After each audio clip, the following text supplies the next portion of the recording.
Alioune Ndiaye, inspecteur de l'éducation.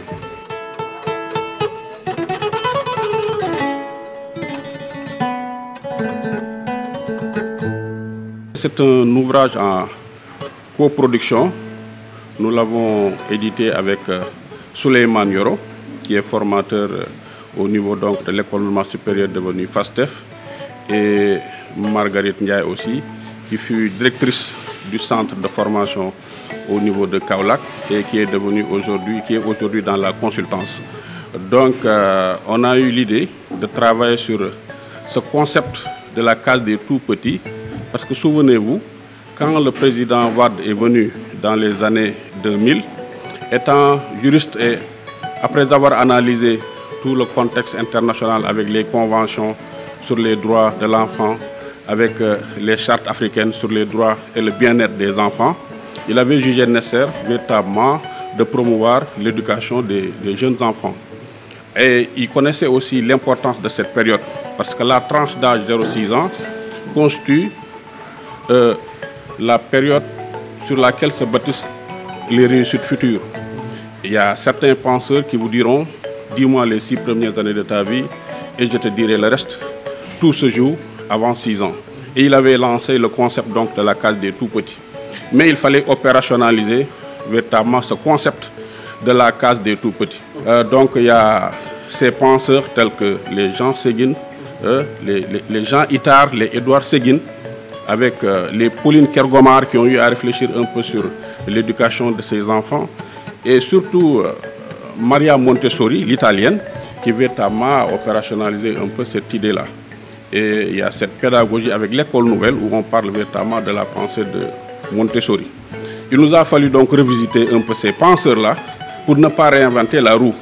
C'est par la suite qu'on l'a opérationnalisé pour dire que maintenant, dans ces cases des tout-petits, nous ne pouvons pas prendre la tranche d'âge 0, parce que le vieux disait 0, 3, 6 ans, mais 0, 3, 6 ans, quand nous avons revisité les textes, on s'est rendu compte qu'on interdisait de se substituer un tout petit peu à la famille. Donc c'est à partir de 3 ans qu'on a pris les enfants. Il a fallu voir un peu les cloisons qu'on devait avoir aussi à l'intérieur de ces cases, où on devait avoir une petite section, une moyenne section et une grande section. Et pour voir aussi la qualité des enseignements qu'on déroulait dans ces structures, nous avons eu à cibler 4 disciplines. Le langage, la psychomotricité, le conte et l'éducation musicale, qui sont des disciplines où souvent, soit on les mène en groupe, ou c'est des disciplines où on mène l'activité, ou c'est des activités semi-groupales. Donc ça nous a permis de comprendre véritablement le déroulement de ces enseignements-apprentissages. Et avec aussi les grilles qu'on a eu à élaborer, avec l'observation, avec les interviews, avec l'organisation de ces salles de classe, on s'est rendu compte qu'il n'y avait pas la qualité. Et il nous a fallu faire des recommandations.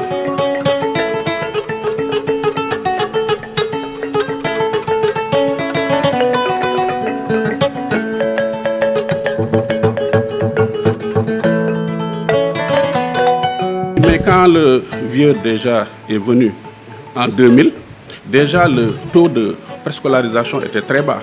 On était pratiquement à 2 ou 8%. Et il avait aussi véritablement l'intention de créer 28 000 cases sur toute l'étendue du territoire. Et dans ce contexte-là aussi, l'éducation préscolaire n'existait pratiquement qu'en milieu urbain. Le milieu rural était un peu laissé en rade. Et pour corriger un tout petit peu ces disparités, il avait lancé donc cette idée de la case des tout-petits pour permettre à tous les enfants d'âge préscolaire d'accéder véritablement à l'éducation préscolaire. Mais par la suite, on s'est rendu compte qu'il y a eu des difficultés.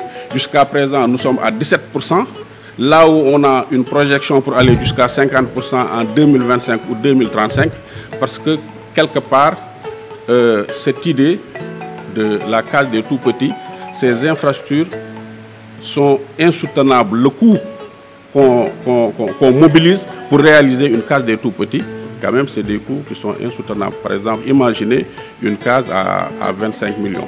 C'est pourquoi aujourd'hui, dans ce contexte où véritablement nous devons booster le taux de préscolarisation, il nous faut revoir le modèle et revoir aussi les approches et les offres. Il me semble quand même qu'une case à 25 millions, comme je l'ai dit, c'est insoutenable. Il nous faut aller vers des modèles avec des approches communautaires où véritablement on peut avoir des cases à moindre coût pour véritablement essayer de booster le taux de préscolarisation.